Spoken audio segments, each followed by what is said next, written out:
Hello, beautiful people. Cortney here with Stars of the Morning Light. As I promised, I wanted to start talking about vocabulary and terms or phrases used.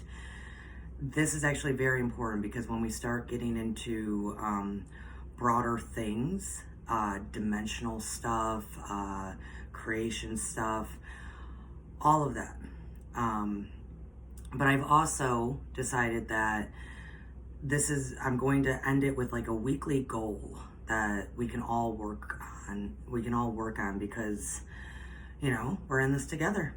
And it's going to be based on some kind of vocabulary, based on some kind of phrase that we just throw out there, not understanding really the impact of it. Speaking on that, we have not touched upon the word, but do understand that our words are very, very important. It is called spelling because we are pretty much casting spells when we speak. And I know out of my own ignorance in life that I put some spells on some people at some times, including myself. We harm ourselves more with our words than anybody else, really. And why would we do that? Why would we choose to do that? So let's embrace the concept of really changing our vocabulary or understanding what we're really saying, okay? And I'm going to bring this up when we start talking about soul, because we went from flame to ego, and we're going to start going into the soul. I think that's actually going to be a two-part, because the first part's going to be like soul contracts, twin flames, all that jazz, and then the second part's going to be more conscious, subconscious, how it all works. If you haven't yet, there is some on my podcast. It's mostly meditation, but there are some teachings on there. The I-We-One series, it's a 3-part series about consciousness and subconsciousness and how we're all linked together. Go back and I'll post it in the details, and go back and listen to that. Also, if you haven't done the root chakra meditation yet, I will put that down there. I'm going to have a lot of stuff down below in the detail section. Go there. It's a great meditation, guys. And when we get into like the soul contract stuff, there's going to be even another meditation. So let's keep, using the tools that are provided here.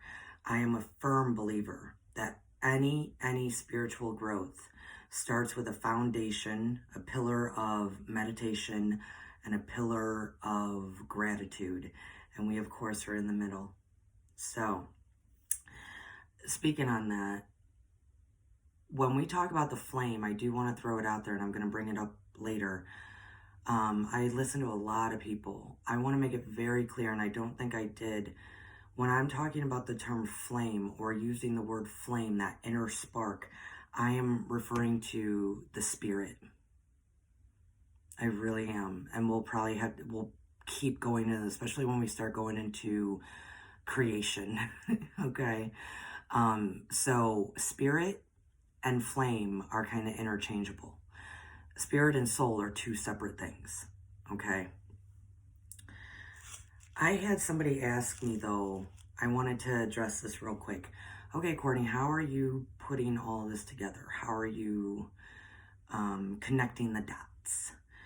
Well, I should say I kind of, just so this is a personal note of mine of how am I doing this? I was, as a child, everybody thought that how should I say this? I was diagnosed with a lot of stuff as a child. What would now be the term complex PTSD. Back then it was called shell shock. On top of vastly different like learning disabilities, on top of a whole bunch of stuff going on, okay? So I technically, to the outside world, couldn't read until probably about 6th grade. But I had a thirst for knowledge. I mean, I had such a thirst as a child. And I was told, you know, out of ways that they would teach me how to learn and spell and read and do this, I kind of created my own way of doing things. So because of that thirst of knowledge as a child, I would be reading a book knowing I'm not going to know what half these words are. So I would have a dictionary next to me. Then I would have a thesaurus. Then I would have, I would have all these different books around just to read this one simple book.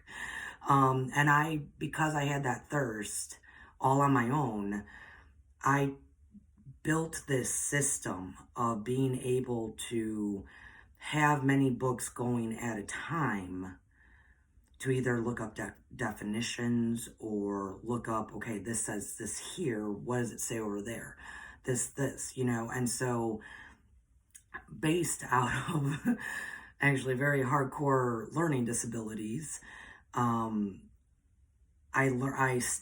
created my own method of being able to connect dots, and having no problem being in one section of one book, going to another section, another book, going over here, going over there, to be able to start doing this. And over time, it just became, because I also remember what I read. I have I guess like a photographic memory. So I remember so much of what I read. So even if I'm reading a section, I'll be like, oh, I gotta go get that book over there because I know that this applies. So that is how I'm able to more so connect the dots, because I've also, I started reading about this kind of stuff at a very young age. I mean, this is not like I just started in 2020 because I had time. I mean, I've been reading a lot for many years. And I'm a firm believer that you are what you read. When we read, it goes into our subconsciously different than hearing. It enters into our DNA differently because it's an entire process. And because it requires such focus, most of us, when we're reading, we drowned out the rest of what's going on with us and we're focused. It's a form of meditation, so it enters into our body differently. So it imprints more than just listening. So go ahead, start reading whatever materials you would like, whatever catches your eye. You're at a thrift store, find a book, I love it. Love it, love it. So that is just to answer, how am I putting this stuff together? It's because it's been years of me with multiple books around me. That's all. And I'm really trying to keep things very basic, because I know the value. I know the value in keeping things simple. So speaking on that, 2 terms that I want to talk about today, for the most part, is the term humble and meek. I work with a lot of people, especially when I do like Akashic record readings, that's somewhere in the midst, they'll respond with, oh, I know, I just need to humble myself more.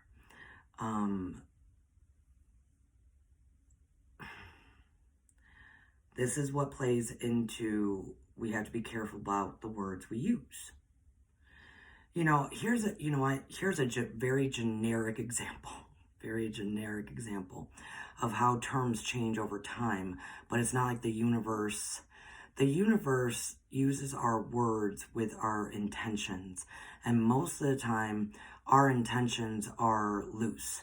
They're loosey-goosey. I mean, they're loose. We don't know what we're really saying because we're not conscious of the fact that there's intentions behind our words. So this is just like a simple example of how things change so much over time and we're not really conscious of what we're saying. So take the term bitch, right? Back in the day, it would have been horrible to call a female that. It would have been horrible to call a female a bitch. And now all of a sudden, it's everywhere. Hey, bitches, let's go. Hey, bitches, what up, bitch? I understand that we were taking it back, you know, making it our own and making it not as derogatory or awful as it was.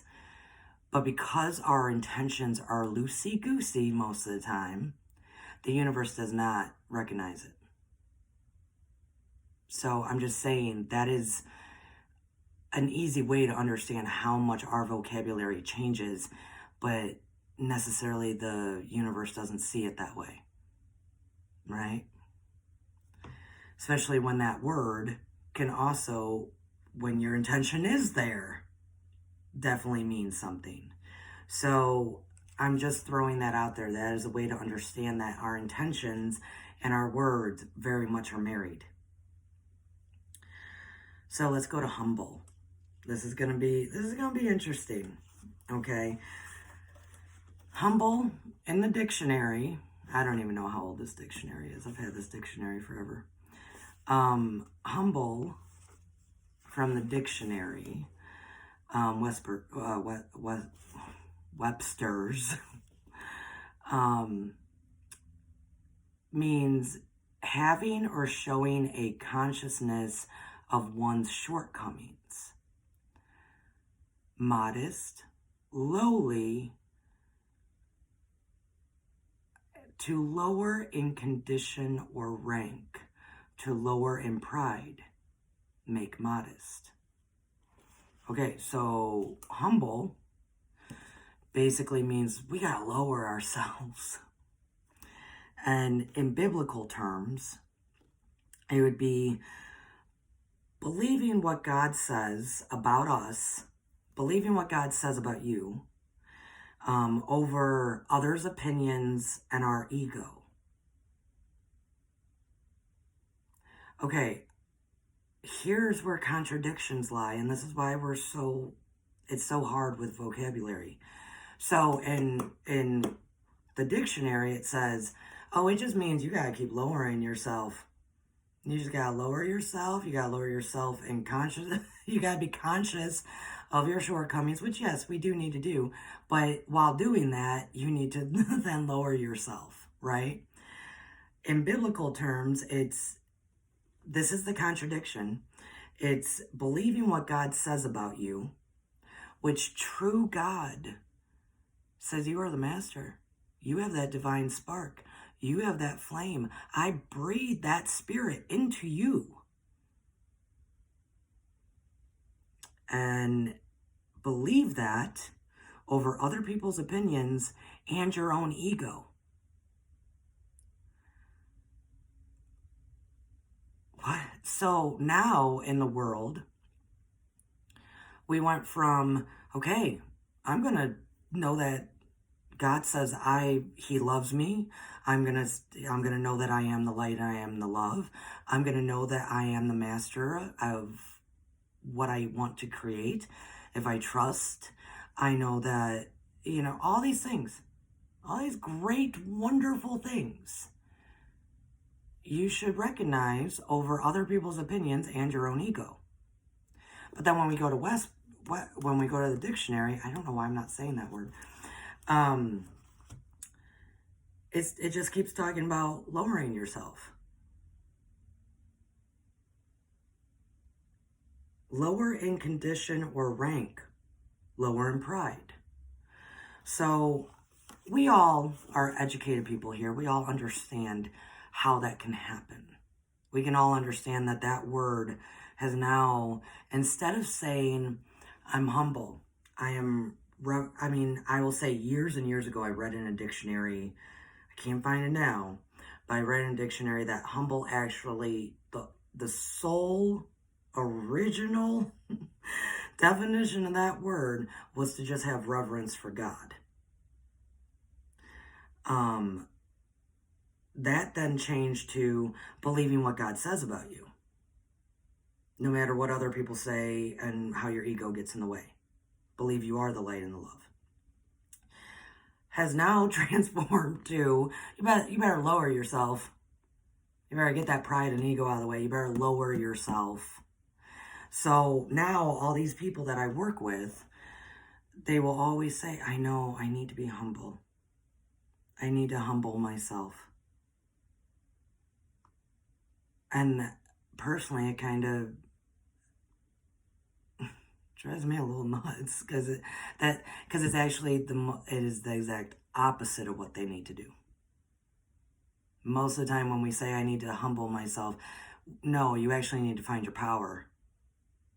You need to, yes, do you need to trust more? Do you need to maybe ask for help? Yeah, but you need to find your power.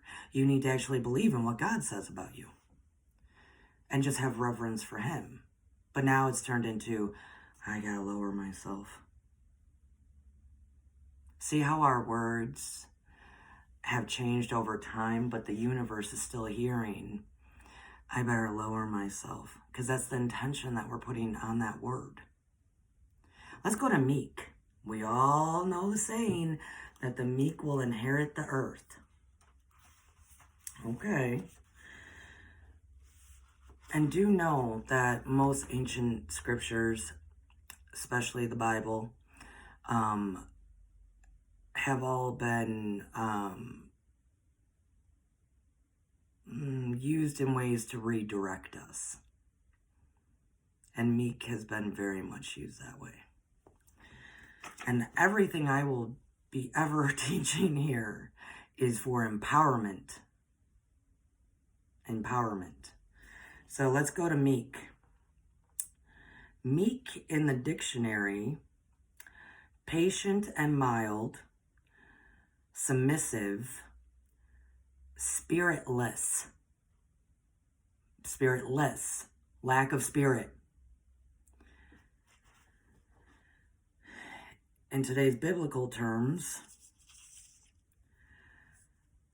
attitude or heart, or having a heart, an attitude or having a heart that is willing to accept and submit without resistance to the will and desire of someone else, mainly God. But that's not, it literally does say someone else. For us to have the attitude and heart to submit and without resistance to the will and desire of someone else. And you know what? We're going to use the term God here too, people. So submit to God. Okay? So once again, that is not what... Sorry. Meek. What did it say in the dictionary real quick? Submit, spiritless. Why would then the Bible say the meek inherits the earth? The spiritless? The flameless? That's not at all what that term originally meant. It once again was to just say that you have reverence for God, that you're trusting God, that you keep yourself right-sized in relation to other people. But we have turned that word into, same as humble, keep yourself low. A lot of times people see the word meek as like poverty. God doesn't want us to be in poverty. He wants us to be right-sized about our money and what we have. And the fact that they're saying that it is to submit without resistance to the will and desire of someone else. Really, but God. You should just submit to God. But, if somebody else is there, you need to submit to them. That's not accurate. That's not accurate at all. Originally, that term meek meant, the best way I can put it is right-sized. You do what you do when you can. You give what you give when you can. You are grateful.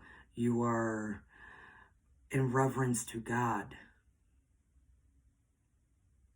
So this is why I'm going to periodically throw out terms there. Here's what we can do. Let's switch it up. Here's what we can do. So oftentimes when I'm working with people and they say that kind of stuff, like, I know I just need to humble myself. I'll say, no, we need to change that term. We need to restate what we really need right now. And oftentimes it will be something like they do need to start asking for more help, or, you know, they do need to see things in a better perspective, whatever it may be, okay? It's usually not, I need to lower myself and feel more crappy about myself. It's usually not that.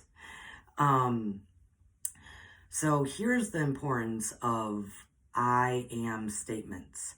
When you listen to my meditations on Stars of the Morning Light, the podcast, the meditation podcast, I will always usually end with some kind of I am statement that we repeat to ourselves. I am love. I am light. I am peace. Whatever it may be. I am statements are way more powerful. Think of it as the great I am. We are the great I am. Think of it that way. I am statements. So instead of saying, oh, I just need to humble myself, really look at what's going on, and maybe it's more of, I am open to receiving. I am clear thoughts. I am willing to ask for help. I am, whatever it may be of what the situation is, instead of just vaguely throwing out there, I need to humble myself. Kind of like in the ego video, where I real quick, focused on how patience, the word patience, also means long suffering. And wasn't it during the Meek? Wasn't it? Just so we're gonna jump here real quick. See, this is how your mind can start connecting things.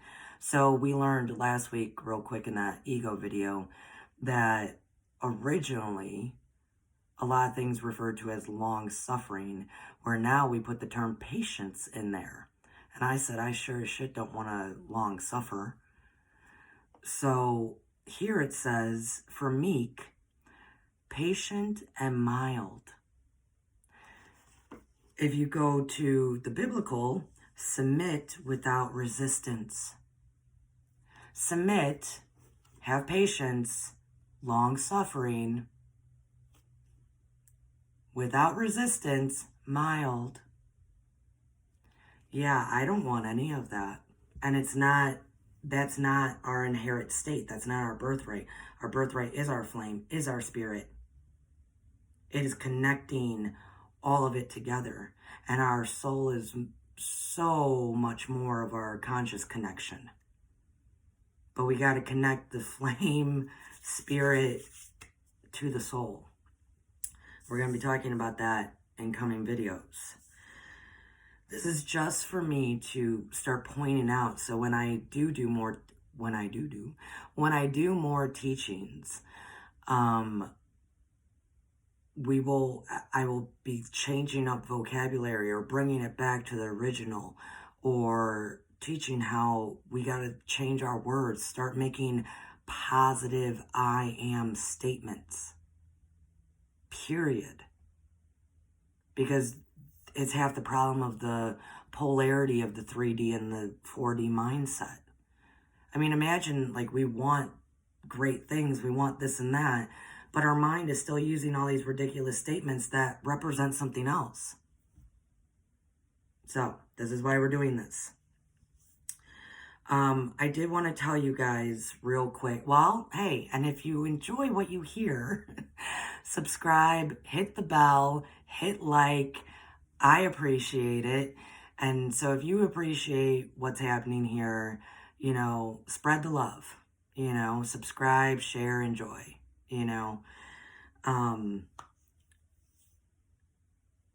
I will be posting under in the details below. I'm going to be putting the root chakra meditation again. I will be putting I have referred to as when I work with clients. It's because I do Akashic record readings.